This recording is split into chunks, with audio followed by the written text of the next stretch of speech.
এই সমাজটা কেন আসলো, কাদের জন্য আসলো? আমরা ব্যর্থ, কারণ আমরা আমাদের সন্তানদের যে শিক্ষা দেওয়া দরকার সেই শিক্ষা দিতে ব্যর্থ হয়েছি। বলেন ঠিক কিনা? আমরা চোখের সামনে অন্যায় দেখি, কিন্তু সেই অন্যায়কে প্রতিরোধ করা প্রয়োজন মনে করি না। আমরা মনে করি এটা ওদের কাজ। টিরাকার নৌকা মারামারি বাজাইছে, জামাত ইসলাম বগল বাজায়, কথা কয় না, ঠিক না বে ঠিক? আবার জামাত আর কওমিয়া যখন মারামারি করে বিএনপিরা বগল বাজায়। আবার বিএনপি আর ওই বিএনএম হয়েছে না নতুন, এরা যখন গোলমাল করে তখন আবার অন্য দলেরা বগল বাজায়, আছে না নাই? এই বগল বাজাবাজি করতে যেয়ে যে দেশের তেজ মারা হয়ে যাচ্ছে, এইটার খবর কেউ রাখে? এই জন্যে দেশের আর তেজ মারা হতে দেয়া যাবে না। যেখানে অন্যায়, যেখানে অপরাধ, সেখানে বাধা দিয়ে প্রতিবাদ এবং প্রতিরোধ করার দরকার আছে না নাই? মেম্বার হয়েছে বলেই রাস্তাঘাটের টাকা আসবে, ওইটা মেরি খাবে আর পাকা রাস্তা তুলে সলিং বানাই দেবে, এটা আমরা মানতে পারি? কথা কয় না?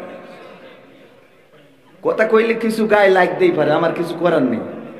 গত পরশুদিন কুমিল্লাতে আলোচনার সময় বললাম আল্লাহ রাব্বুল আলামিন সূরা তাহা 20 নম্বর সূরার 55 নম্বর আয়াতে বলেছেন, মিনহা খলাকনাকুম, সবাই পড়েন, মিনহা খলাকনাকুম ওয়া ফিহা নুঈদুকুম ওয়া মিনহা নুখরিজুকুম তারাতান উখরা। আমরা পড়ি না? কখন পড়ি? যখন কাউকে কবরে নামাতে যাই তখন আমরা এই আয়াতটা পড়ি। আয়াতটার অর্থ কি জানেন নাকি? অনেকেই জানেন না, না জেনেও পড়েন, অনেকেই বোঝেন না, না বুঝেও পড়েন। অসুবিধা নেই, যারা জানেন তারা তো জানেন, যারা জানেন না তাদের জন্য বলি।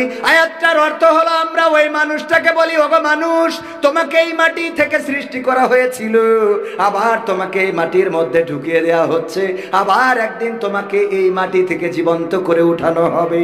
এই কথা বলে তাকে কবরে রেখে দিই। ওগো আমার ভাইয়েরা, উনার এই কথা বলার মধ্যে উনার কোনো ফায়দা আছে নাকি?